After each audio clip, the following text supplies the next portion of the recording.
ਖਬਰਾਂ ਵੀ ਤੁਹਾਡੇ ਨਾਲ ਜਿਹੜੀਆਂ ਆਪਾਂ ਸਾਂਝੀਆਂ ਕਰਦੇ ਹਾਂ। ਮੇਰੇ ਨਾਲ ਇਸ ਟਾਈਮ ਜੁੜ ਚੁੱਕੇ ਨੇ ਹਰਜੋਤ ਸਿੰਘ ਖਾਲਸਾ ਜੀ। ਸਵਾਗਤ ਹੈ। ਸਤਿ ਸ਼੍ਰੀ ਅਕਾਲ ਜੀ। ਸਤਿ ਸ਼੍ਰੀ ਅਕਾਲ ਜੀ। ਪੰਜਾਬੀ ਰੇਡੀਓ USA ਦੇ ਜਿੰਨੇ ਵੀ ਸਰੋਤੇ ਸਾਡੇ ਸਾਰੇ ਹੀ ਸਟੇਸ਼ਨਾਂ ਰਾਹੀਂ telephone, iPhone, Android, Facebook, YouTube ਸਾਰਿਆਂ ਨਾਲ ਜੁੜੇ ਹੋਏ ਸਾਰਿਆਂ ਨੂੰ ਜੀ ਆਇਆਂ ਨੂੰ ਤੇ ਬਹੁਤ ਹੀ ਪਿਆਰ ਤੇ ਸਤਿਕਾਰ ਭਰੀ ਸਤਿ ਸ਼੍ਰੀ ਅਕਾਲ। ਸਰੋਤਿਓ, ਅੱਜ ਜਿਸ ਤਰ੍ਹਾਂ ਰਾਜਕਰਨਵੀਰ ਸਿੰਘ ਉਹਨਾਂ ਨੇ ਦੱਸਿਆ, ਦਿਨ ਹੈਗਾ ਸ਼ਨੀਚਰਵਾਰ ਤੇ ਸਵੇਰ ਦਾ ਸਮਾਂ, ਤੇ ਤੁਹਾਡੇ ਲਈ ਜੋ ਆਪਣੇ ਮੁਲਕ ਦੇ ਵਿੱਚ ਵਾਪਰਿਆ ਤੇ ਖਾਸ ਕਰਕੇ ਟਰੱਕਿੰਗ ਇੰਡਸਟਰੀ 'ਚ ਕੀ ਵਾਪਰਿਆ ਉਹ ਤੁਹਾਡੇ ਨਾਲ ਆਪਾਂ ਡਿਸਕਸ ਕਰਾਂਗੇ ਜੀ। ਪ੍ਰੋਗਰਾਮ ਸ਼ੁਰੂ ਕਰਨ ਤੋਂ ਪਹਿਲਾਂ ਸਾਡੇ ਅੱਜ ਦੇ ਜਿਹੜੇ ਸਪਾਂਸਰਸ ਆ ਉਹਨਾਂ ਦਾ ਧੰਨਵਾਦ ਕਰਨਾ ਚਾਹੁੰਦੇ ਹਾਂ। ਖਾਲਸਾ ਇੰਸ਼ੋਰੈਂਸ ਏਜੰਸੀ ਵਾਲੇ, ਜਿਨ੍ਹਾਂ ਦੇ ਕੋਲੋਂ ਤੁਸੀਂ ਹਰ ਇੱਕ ਤਰੀਕੇ ਦੇ ਇੰਸ਼ੋਰੈਂਸ ਕਰਵਾ ਸਕਦੇ ਹੋ। ਇੰਸ਼ੋਰੈਂਸ ਬਾਰੇ ਪਤਾ ਕਰਨ ਲਈ ਕਾਲ ਕਰੋ ਨੰਬਰ 4082722500 ਦੇ ਉੱਤੇ। ਇਸ ਦੇ ਨਾਲ ਸੰਤੋਖ ਸਿੰਘ, ਪਰਮਜੀਤ ਕੌਰ ਬਾਸੀ ਫਰੀਮੌਂਟ ਤੋਂ, ਸੁੱਚਾ ਸਿੰਘ ਜੀ ਫਰੈਜ਼ਨੋ ਤੋਂ, ਨਰਜੀਤ ਸਿੰਘ ਕੁਲਵੰਤ ਕੌਰ ਪੱਡਾ ਰੋਜ਼ਵਿਲ ਤੋਂ, ਮਨਜੀਤ ਸਿੰਘ ਨਰਿੰਦਰ ਕੌਰ ਕਲਾਰਕ ਕਲੋਵਿਸ ਤੋਂ, ਬਿੰਦਰ ਢਾਲੀਵਾਲ ਬੇਕਰਸਫੀਲਡ ਤੋਂ, ਬੀਸਲਾ ਪਰਿਵਾਰ ਫਰੈਜ਼ਨੋ ਤੋਂ। ਇਹਨਾਂ ਸਾਰਿਆਂ ਦਾ ਅਸੀਂ ਬਹੁਤ ਧੰਨਵਾਦ ਕਰਦੇ ਹਾਂ। ਜੇਕਰ ਤੁਸੀਂ ਜਾਂ ਕੋਈ ਹੋਰ ਕਾਰੋਬਾਰ ਇਸ ਪ੍ਰੋਗਰਾਮ ਨੂੰ ਸਪਾਂਸਰ ਕਰਨਾ ਚਾਹੁੰਦੇ ਹੋ, ਸੰਪਰਕ ਕਰ ਸਕਦੇ ਹੋ 4087227698 ਦੇ ਉੱਤੇ, 4087227698 ਦੇ ਉੱਤੇ। ਤੇ ਹਰਜੋਤ ਸਿੰਘ ਜੀ, ਗੱਲਾਂ ਬਾਤਾਂ ਦਾ ਸਿਲਸਿਲਾ ਸ਼ੁਰੂ ਕਰਦੇ ਹਾਂ। ਸਭ ਤੋਂ ਪਹਿਲਾਂ ਜਿੱਦਾਂ ਆਪਾਂ ਕੱਲ੍ਹ ਗੱਲ ਕਰ ਰਹੇ ਸੀ ਵੀ ਜਿਹੜਾ ਸਪੈਂਡਿੰਗ ਬਿੱਲ ਆ ਉਹ ਰਾਸ਼ਟਰਪਤੀ ਟਰੰਪ ਦੇ ਜਿਹੜੇ ਉੱਤੇ ਪਹੁੰਚਿਆ ਸੀਗਾ ਡੈਸਕ ਦੇ ਉੱਤੇ, ਤੇ ਉਹ ਕਰ ਰਹੇ ਸੀਗੇ ਆਨਾਕਾਨੀ ਕਿਤੇ ਨਾ ਕਿਤੇ ਵੀ ਸ਼ਾਇਦ ਜਿਹੜਾ ਮੈਂ ਇਸ ਦੇ ਉੱਤੇ ਵੀਟੋ ਜਿਹੜਾ ਕਰ ਸਕਦਾ ਆ। ਪਰ ਕਹਿੰਦੇ ਆ ਵੀ ਉਹਨਾਂ ਨੇ ਆਖਰਕਾਰ ਉਸ ਜਿਹੜਾ 2232 ਪੇਜਾਂ ਦੇ ਇਸ $1.3 ਟ੍ਰਿਲੀਅਨ ਦੇ ਜਿਹੜੇ ਸਪੈਂਡਿੰਗ ਪੈਕੇਜ ਆ, ਜਿਹੜਾ ਓਮਨੀਬਸ ਜਿਸ ਨੂੰ ਆਖਿਆ ਜਾ ਰਿਹਾ ਆ, ਉਸ ਦੇ ਉੱਤੇ ਹਸਤਾਖਰ ਕਰ ਦਿੱਤੇ, ਦਸਤਖਤ ਕਰ ਦਿੱਤੇ, ਤੇ ਇਹ ਹੁਣ ਪਾਸ ਹੋ ਚੁੱਕਾ ਆ ਜੀ। ਬਿਲਕੁਲ, ਕਿਉਂਕਿ ਲੱਗਦਾ ਸੀ ਵੀ ਸ਼ਾਇਦ ਪ੍ਰੈਜ਼ੀਡੈਂਟ ਟਰੰਪ ਵੀਟੋ ਕਰ ਦੇਣ। ਪਹਿਲਾਂ ਇਹ ਖਬਰ ਆਈ ਸੀ ਵਾਈਟ ਹਾਊਸ ਤੋਂ, ਪਰ ਥੋੜੇ ਸਮੇਂ ਬਾਅਦ ਉਹਨਾਂ ਨੇ ਫਿਰ ਜਿਹੜਾ ਇਹ ਬਿੱਲ ਆ ਇਹਦੇ ਉੱਤੇ ਸਾਈਨ ਕਰ ਦਿੱਤੇ ਹੈਗੇ ਆ। ਸੋ ਹੁਣ ਕਿਸੇ ਤਰ੍ਹਾਂ ਦੀ ਜਿਹੜੀ ਗਵਰਨਮੈਂਟ ਸ਼ਟਡਾਊਨ ਵਾਲੀ ਕੋਈ ਖਬਰ ਆ ਉਹ ਨਹੀਂ ਆਏਗੀ। ਜੇ ਅਗਲੀ ਖਬਰ ਵੱਲ ਚੱਲੀਏ, ਮੈਕਸੀਕੋ ਦੇ ਵਿੱਚ ਏਅਰਪੋਰਟ ਦਾ ਕਾਫੀ ਲਫੜਾ ਚੱਲ ਰਿਹਾ ਸੀ। ਉਹਨਾਂ ਦੇ ਫੰਡਿੰਗ ਦੀ ਪ੍ਰੋਬਲਮ ਚੱਲ ਰਹੀ ਸੀ, ਤੇ ਹੁਣ ਜਿਹੜੀ ਮੈਕਸੀਕੋ ਸਿਟੀ ਨੇ ਨਵੇਂ ਏਅਰਪੋਰਟ ਦੇ ਲਈ ਜਿਹੜੀ ਆ $1.6 ਬਿਲੀਅਨ ਜਿਹੜਾ ਆ ਉਹ ਇਕੱਠਾ ਕਰ ਲਿਆ ਹੈਗਾ ਆ। ਉਹਨਾਂ ਨੇ ਆਫਰਿੰਗ ਦਿੱਤੀ ਸੀ ਫਾਈਵਰਾ ਈ ਸ਼ੇਅਰ ਕਰਕੇ, ਕੰਪਨੀ ਕ੍ਰੀਏਟ ਕਰਕੇ, ਤੇ ਜਿਹਦੇ ਨਾਲ $1.6 ਬਿਲੀਅਨ ਜਿਹੜਾ ਉਹਨੇ ਇਕੱਠਾ ਕੀਤਾ ਹੈਗਾ ਆ। ਜੀ। ਅਗਲੀ ਗੱਲ ਕਰਦੇ ਹਾਂ, US ਦੇ ਜਿਹੜੇ ਇੱਕ ਸੈਨੇਟਰ ਰਿਪਰੈਜ਼ੈਂਟੇਟਿਵ ਸਕਾਟ ਟੇਲਰ, ਜੋ ਕਿ ਵਰਮੌਂਟ ਤੋਂ ਜਿਹੜੇ ਹੈਗੇ ਨੇ, ਉਹਨਾਂ ਨੂੰ ਮਾਫੀ ਚਾਹੁੰਦਾ, ਜਿਹੜੇ ਵਰਜੀਨੀਆ ਤੋਂ ਨੇ ਜਿਹੜੇ, ਤੇ ਉਹਨਾਂ ਨੂੰ ਮੈਰੀਜੁਆਨਾ ਦੀ ਪਾਲਿਸੀ ਦੇ ਮੱਦੇਨਜ਼ਰ ਇੱਕ ਜਿਹੜਾ ਉੱਥੋਂ ਦਾ ਕੌਂਸਟੀਚੁਐਂਟ ਸੀਗਾ, ਉਹ ਜਿਹੜਾ ਹਲਕੇ ਦਾ ਨਿਵਾਸੀ ਸੀ, ਉਸ ਨੇ ਮਾਰਨ ਦੀ ਧਮਕੀ ਜਿਹੜੀ ਉਹ ਦੇ ਦਿੱਤੀ। 69 ਸਾਲਾ ਵਾਲਸ ਗੁਡਵਿਨ, ਉਸ ਨੂੰ ਵਰਜੀਨੀਆ ਬੀਚ ਤੋਂ ਜਿਹੜਾ ਆ ਕੱਲ ਗ੍ਰਿਫਤਾਰ ਜਿਹੜਾ ਕਰ ਲਿਆ ਗਿਆ, ਤੇ ਉਸ ਨੂੰ ਇਸ ਟਾਈਮ ਨੌਰਵਕ ਫੈਡਰਲ ਕੋਰਟ ਦੇ ਵਿੱਚ ਜਿਹੜਾ ਪੇਸ਼ ਕੀਤਾ ਜਾਊਗਾ। ਉਸ ਦੇ ਵਿੱਚ ਜੇ ਦੋਸ਼ ਜਿਹੜੇ ਜੇ ਸਿੱਧ ਹੋ ਜਾਂਦੇ ਨੇ ਤਾਂ ਇਸ ਨੂੰ 10 ਸਾਲ ਤੱਕ ਦੀ ਜਿਹੜੀ ਸਜ਼ਾ ਹੋਵੇਗੀ। ਵੀ ਜਿਹੜੇ ਸਿਟਿੰਗ ਰਿਪਰੈਜ਼ੈਂਟੇਟਿਵ ਹੈਗੇ ਨੇ ਵਰਜੀਨੀਆ ਤੋਂ, ਸਕਾਟ ਟੇਲਰ, ਜੋ ਕਿ ਰਿਪਬਲਿਕਨ ਪਾਰਟੀ ਦੇ ਨੇ, ਉਸ ਨੂੰ ਮਾਰਨ ਦੀ ਜਿਹੜੀ ਧਮਕੀ ਆ ਉਹ ਦਿੱਤੀ ਆ। ਉਹਨਾਂ ਨੇ ਜਿਹੜੇ ਟੇਲਰ ਉਹਨਾਂ ਨੇ ਕਿਹਾ ਵੀ ਜਿਹੜਾ ਟੋਨ ਸੀਗੀ ਇਹਨਾਂ ਦੇ ਡਿਸਕੋਰਸ ਦੀ, ਵੀ ਚਲੋ ਵਿਚਾਰਕ ਮਤਭੇਦ ਜਿਹੜੇ ਹਰ ਇੱਕ ਦੇ ਨਾਲ ਜਿਹੜੇ ਹੁੰਦੇ ਆ, ਪਰ ਜਿਸ ਤਰੀਕੇ ਦੇ ਨਾਲ ਇਹ ਗੱਲਾਂ ਕਰ ਰਿਹਾ ਸੀ, ਤੇ ਮੈਨੂੰ ਇਹ ਅਖੀਰ ਦੇ ਵਿੱਚ ਇਹ ਐਕਸ਼ਨ ਜਿਹੜਾ ਉਹ ਲੈਣਾ ਪਿਆ। ਇਹ ਜਿਹੜਾ ਹੁਣ ਗੱਲ ਆ ਉਹ ਸਾਹਮਣੇ ਆ ਚੁੱਕੀ ਆ ਜੀ।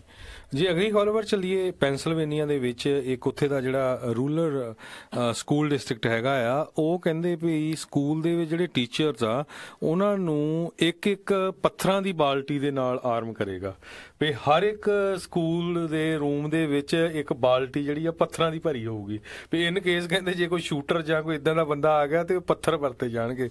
ਮੈਨੂੰ ਤਾਂ ਲੱਗਦਾ ਵੀ ਇੰਡੀਆ ਨਾਲੋਂ ਵੀ ਉੱਥੇ ਤਰੱਕੀ ਕਰ ਰਹੇ ਆ। ਇਹ ਤਾਂ ਮੱਥੇ ਤੇ ਹੱਥ ਮਾਰਨ ਵਾਲੀ ਗੱਲ ਹੀ ਆ, ਵੀ ਕੀ ਜਿਹੜਾ ਸੋਚ ਰਹੇ ਆ ਵੀ ਗੋਲੀਆਂ ਦਾ ਹੁਣ ਜਵਾਬ ਤੁਸੀਂ ਪੱਥਰਾਂ ਨਾਲ ਦੇਣਾ ਆ। ਸਵਾਲ ਤੇ ਆ ਵੀ ਗੋਲੀਆਂ ਸਕੂਲ ਤੱਕ ਪਹੁੰਚ ਕਿਉਂ ਰਹੀਆਂ ਆ, ਬੰਦੂਕਾਂ ਪਹੁੰਚ ਕਿਉਂ ਰਹੀਆਂ ਆ, ਤੇ ਜੇ ਪਹੁੰਚ ਗਈਆਂ ਤੇ ਉਹਨੂੰ ਪੱਥਰ ਮਾਰਨ ਦੇ ਵਿੱਚ ਕਿਹੜੇ ਨਿਆਣੇ ਨੂੰ ਤੁਸੀਂ ਮੋਹਰੇ ਕਰਨਾ ਆ? ਵੀ ਉਹਨੂੰ ਮੋਹਰੇ ਕਰੂੰਗੇ, ਆਪਣਾ ਕਰੂੰਗੇ, ਕਿਸੇ ਦਾ ਕਰੂੰਗੇ, ਕਿਹਦਾ ਜਿਹੜੇ ਨਿਆਣੇ ਨੂੰ ਅੱਗੇ ਕਰੂੰਗੇ? ਤੇ ਬਾਅਦ ਦੇ ਵਿੱਚ ਮੰਨ ਲਓ ਤੁਸੀਂ ਪੱਥਰਾਂ ਦੀਆਂ ਬਾਲਟੀਆਂ ਰੱਖ ਲਈਆਂ ਤਾਂ ਆਪਸ 'ਚ ਜੇ ਉੱਦਾਂ ਕਿਸੇ ਦਿਨ ਸਕੂਲ ਦੇ ਵਿੱਚ ਲੜ ਪਏ, ਭਿੜ ਪਏ, ਤੇ ਫਿਰ ਇਹ ਖਬਰਾਂ ਦਿੰਦੇ ਰਵਾਂਗੇ ਵੀ ਨਿਆਣੇ ਨੇ ਇੱਕ ਦੂਜੇ ਦੇ ਸਿਰ ਪਾੜੇ ਜਾਂ ਟੀਚਰ ਦੇ ਮਾਰਤੀ। ਸੋ ਪਿਛਲੇ ਦਿਨਾਂ ਦੇ ਵਿੱਚ ਇੱਕ ਇਹ ਵੀ ਖਬਰ ਹਰਜੋਤ ਸਿੰਘ ਜੀ ਬਹੁਤ ਹੋਈ ਸੀ ਵੀ ਇੱਕ ਟੀਚਰ ਦੇ ਕੋਲੋਂ ਗਲਤੀ ਦੇ ਨਾਲ, ਜਿਹੜਾ ਆਰਮਡ ਸੀਗਾ ਟੀਚਰ, ਉਹ ਕੋਈ ਬੰਦੂਕ ਦੀ ਜਿਹੜੀ ਗੋਲੀ ਚੱਲ ਗਈ ਸੀਗੀ ਜਿਹੜੀ ਕਲਾਸ ਦੇ ਵਿੱਚ, ਤੇ ਜਦੋਂ ਟੀਚਰਸ ਨੂੰ ਜਦੋਂ ਆਰਮ ਕਰਨ ਦੀ ਗੱਲ ਕਰਦੇ ਆ ਤੇ ਫਿਰ ਖਬਰਾਂ ਆਮ ਹੋ ਜਾਣਗੀਆਂ। ਜੀ ਸੋ ਬਿਲਕੁਲ ਬਲੂ ਮਾਊਂਟੇਨ ਸਕੂਲ ਡਿਸਟ੍ਰਿਕਟ ਦੇ ਜਿਹੜੇ ਸੁਪਰਡੈਂਟ ਆ ਡੇਵਿਡ ਹੈਲਸਲ ਉਹਨਾਂ ਨੇ ਇਹ ਕਿਹਾ ਆ ਵੀ 5-5 ਗੈਲਨ ਦੀਆਂ ਜਿਹੜੀਆਂ ਬਕਟਸ ਹੈਗੀਆਂ ਰਿਵਰ ਸਟੋਨ ਦੇ ਨਾਲ ਭਰ ਕੇ ਹਰ ਇੱਕ ਰੂਮ ਦੇ ਵਿੱਚ ਰੱਖੀਆਂ ਗਈਆਂ ਆ। ਫਿਲਾਡੈਲਫੀਆ ਦਾ ਇਹ ਜਿਹੜਾ ਡਿਸਟ੍ਰਿਕਟ ਆ ਲਗਭਗ 90 ਮੀਲ ਦੂਰ ਹੈਗਾ ਨਾਰਥ ਵੈਸਟ ਆਫ ਫਿਲਾਡੈਲਫੀਆ ਦੇ, ਤੇ 2700 ਦੇ ਕਰੀਬ ਸਟੂਡੈਂਟਸ ਹੈਗੇ ਆ। 3 ਐਲੀਮੈਂਟਰੀ ਸਕੂਲ, 1 ਮਿਡਲ ਸਕੂਲ ਤੇ 1 ਹਾਈ ਸਕੂਲ ਇਸ ਸਕੂਲ ਡਿਸਟ੍ਰਿਕਟ ਦੇ ਵਿੱਚ ਹੈਗਾ ਆ। ਤੇ ਉਹ ਕਹਿੰਦੇ ਵੀ ਜਿੱਦਾਂ ਬੱਚਿਆਂ ਨੂੰ ਟ੍ਰੇਨਿੰਗ ਦਿੱਤੀ ਜਾਂਦੀ ਆ ਵੀ ਜੇ ਕਿਸੇ ਤਰ੍ਹਾਂ ਦਾ ਕੋਈ ਅਟੈਕ ਹੁੰਦਾ ਆਪਣੇ ਡੈਸਕਾਂ ਦੇ ਥੱਲੇ ਲੁਕ ਜਾਓ ਤੇ ਵੇਟ ਕਰੋ, ਉਹ ਕਹਿੰਦੇ ਵੀ ਥੱਲੇ ਲੁਕਣ ਨਾਲੋਂ ਪੱਥਰ ਮਾਰਨੇ ਜਿਹੜੇ ਆ ਉਹ ਜ਼ਿਆਦਾ ਸੇਫ ਹੋਣਗੇ। ਹੁਣ ਇਹ ਪਤਾ ਨਹੀਂ ਕਿੱਥੋਂ ਇਹ ਉਹਨਾਂ ਨੇ ਜਿਹੜੀ ਰਿਸਰਚ ਕੀਤੀ ਹੈਗੀ ਆ। ਜੀ ਜਾਂ ਫਿਰ ਸ਼ਾਇਦ ਆਪ ਕਿਸੇ ਗੋਲੀਬਾਰੀ ਦੇ ਵਿੱਚ ਨਹੀਂ ਰਹੇ ਤੇ ਜਾਂ ਦੇਖੀਆਂ ਨਹੀਂ ਉਹ ਵੀਡੀਓਜ਼ ਜਦੋਂ ਗੋਲੀਆਂ ਚੱਲ ਰਹੀਆਂ ਹੁੰਦੀਆਂ ਆ। ਦੇਖੋ ਬਹਾਦਰ ਜਿਹੜੇ ਆ ਕਈ ਲੋਕ ਹੁੰਦੇ ਨੇ, ਨੋ ਡਾਊਟ ਉਹ ਫਿਰ ਜਿਹੜੀ ਵੀ ਚੀਜ਼ ਉੱਥੇ ਉਪਲਬਧ ਹੋਊਗੀ ਉਹ ਚੀਜ਼ਾਂ ਜਿਹੜੀਆਂ ਵਰਤ ਸਕਦੇ ਆ। ਪਰ ਨਿਆਣਿਆਂ ਨੂੰ ਇਹ ਉਤਸ਼ਾਹਿਤ ਕਰਨਾ ਵੀ ਜੇ ਰੱਬ ਨਾ ਕਰੇ ਤੁਹਾਡੇ ਸਕੂਲ ਦੇ ਵਿੱਚ ਸ਼ੂਟਿੰਗ ਹੁੰਦੀ ਤੁਸੀਂ ਮੋਹਰੇ ਜਾ ਕੇ ਉਹਦੇ ਪੱਥਰ ਮਾਰੋ ਤਾਂ ਫਿਰ ਉਹ ਗੱਲ ਬਣਦੀ ਨਹੀਂ। ਇਹ ਮੈਨੂੰ ਲੱਗਦਾ ਮੁੜ ਵਿਚਾਰ ਇਸ ਦੇ ਉੱਤੇ ਜ਼ਰੂਰ ਕਰਨ ਦੀ ਜ਼ਰੂਰਤ। ਜਿਹੜੀ ਅਗਲੀ ਖਬਰ ਆ ਉਹ ਵਧੀਆ ਖਬਰ ਆ ਰਹੀ ਆ ਵਾਈਟ ਹਾਊਸ ਵੱਲੋਂ। ਅਟਾਰਨੀ ਜਨਰਲ ਜਿਹੜੇ ਜੈਫ ਸੈਸ਼ਨਜ਼ ਆ ਉਹ ਕਹਿੰਦੇ ਆ ਵੀ ਜਿਹੜੀ ਜਸਟਿਸ ਡਿਪਾਰਟਮੈਂਟ ਆ ਉਹ ਪ੍ਰਪੋਜ਼ ਕਰ ਰਹੀ ਆ ਵੀ ਜਿਹੜੀ ਬੰਪ ਸਟਾਕਸ ਆ ਉਹਨਾਂ ਨੂੰ ਬੈਨ ਕੀਤਾ ਜਾਵੇ। ਚਲੋ ਘੱਟੋ ਘੱਟ ਕੁਛ ਮਾੜਾ ਮੋਟਾ ਤਾਂ ਐਕਸ਼ਨ ਜਿਹੜਾ ਹੋ ਰਿਹਾ ਹੈਗਾ ਇਹਦੇ ਉੱਤੇ। ਬਿਲਕੁਲ ਇਹੀ ਆ ਜਿਹੜੀ ਇਹ ਸੈਮੀ ਆਟੋਮੈਟਿਕ ਨੂੰ ਆਟੋਮੈਟਿਕ ਬਣਾਉਣ ਵਾਲੀ ਜਿਹੜੀ ਇਹ ਇੱਕ ਐਕਸੈਸਰੀ ਆ ਬੰਦੂਕ ਦੀ, ਉਸ ਦੇ ਉੱਤੇ ਰੋਕ ਲਾ ਰਹੇ ਆ। ਇਹ ਉਹੀ ਐਕਸੈਸਰੀ ਆ ਜਿਹੜੀ ਲਾਸ ਵੇਗਸ ਵਾਲੇ ਸ਼ੂਟਰ ਨੇ ਵਰਤੀ ਸੀ ਤੇ ਜਿਹਨੇ 50 ਤੋਂ ਵੱਧ ਲੋਕਾਂ ਦੀ ਨਿਹੱਥਿਆਂ ਦੀ ਜਿਹੜੀ ਉੱਥੇ ਗੋਲੀਆਂ ਮਾਰ ਕੇ ਅੰਨ੍ਹੇਵਾਹ ਗੋਲੀਆਂ ਮਾਰ ਕੇ ਜਿਹੜੀ ਉਹ ਦਹਿਸ਼ਤ ਫੈਲਾ ਕੇ ਜਿਹੜੀ ਬਾਅਦ ਚ ਫੈਲੀ ਸੀ ਉਹ ਮਾਰ ਦਿੱਤਾ ਸੀਗਾ। ਇਹ ਆਲਰੇਡੀ ਹਰਜੋਤ ਸਿੰਘ ਜੀ ਅਮਰੀਕਾ ਦੇ ਸੰਵਿਧਾਨ ਦੇ ਮੁਤਾਬਕ ਗਨ ਲਾਜ਼ ਦੇ ਮੁਤਾਬਕ ਆਟੋਮੈਟਿਕ ਫੁੱਲੀ ਆਟੋਮੈਟਿਕ ਜਿਹੜੀਆਂ ਬੰਦੂਕਾਂ ਉਹ ਬੈਨ ਨੇ, ਕਿਤੋਂ ਵੀ ਤੁਸੀਂ ਖਰੀਦ ਨਹੀਂ ਸਕਦੇ। ਸੋ ਇਹ ਸੈਮੀ ਆਟੋਮੈਟਿਕ ਨੂੰ ਆਟੋਮੈਟਿਕ ਬਣਾਉਣ ਵਾਲੀ ਇੱਕ ਐਕਸੈਸਰੀ ਸੀ। ਇਹ ਗੱਲ ਤੇ ਆ ਵੀ ਅਜੇ ਤੱਕ ਕਿਉਂ ਜਿਹੜੀ ਆ ਉਹ ਚੱਲਦੀ ਆ ਰਹੀ ਆ।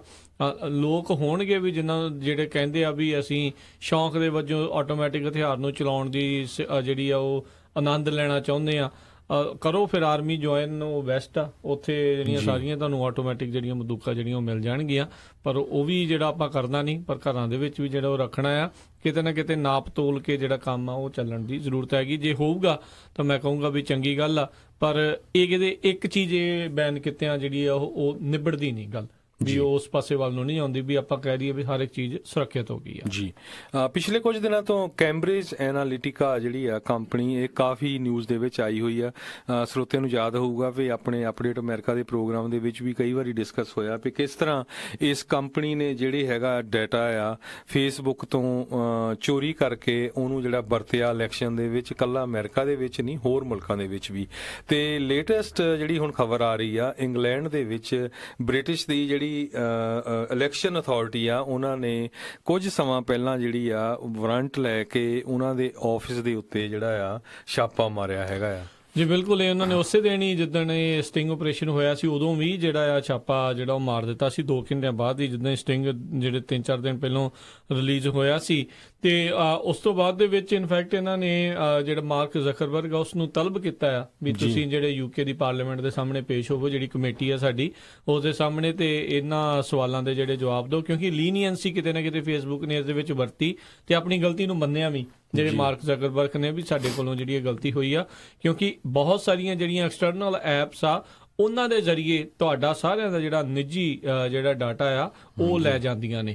ਸੋ ਉਹ ਵਿੱਚ ਕਿਤੇ ਨਾ ਕਿਤੇ ਕੋਤਾਹੀ ਆ, ਲੀਨੀਅੰਸੀ ਜਿਹੜੀ ਉਹ ਰੱਖੀ ਆ। ਥੋੜੇ ਦਿਨ ਜਿੱਦਣ ਹੀ ਇਹ ਕੈਂਬਰਿਜ ਐਨਾਲਿਟਿਕਾ ਦਾ ਹਰਜੋਤ ਸਿੰਘ ਜੀ ਇਹ ਕਹਿ ਲਓ ਵੀ ਭਸੂੜੀ ਪਈ ਸੀ, ਸਿਆਪਾ ਜਿਹੜਾ ਸਾਹਮਣੇ ਆਇਆ ਸੀ। ਐਡਵਰਡ ਸਨੋਡਨ ਜੋ ਕਿ ਇਸ ਟਾਈਮ ਰਾਜਸੀ ਸ਼ਰਨਾਰਥੀ ਆ ਰਸ਼ੀਆ ਦੇ ਵਿੱਚ, ਉਸਨੇ ਇਹ ਬਿਆਨ ਦਿੱਤਾ ਸੀ ਵੀ ਇਹ ਜਿਹੜੀ ਫੇਸਬੁੱਕ ਦਾ ਨਾਂ ਹੀ ਦਿੱਤਾ ਗਿਆ ਸੋਸ਼ਲ ਮੀਡੀਆ ਤੇ ਸਰਕਾਰਾਂ ਕੁਛ ਨਹੀਂ ਇਸ ਦੇ ਜ਼ਰੀਏ ਸਿਰਫ ਤੇ ਸਿਰਫ ਤੁਹਾਡੀ ਸਾਰਿਆਂ ਦੀ ਮੋਨੀਟਰਿੰਗ ਜਿਹੜੀ ਆ ਉਹ ਕਰ ਰਹੀਆਂ ਆ।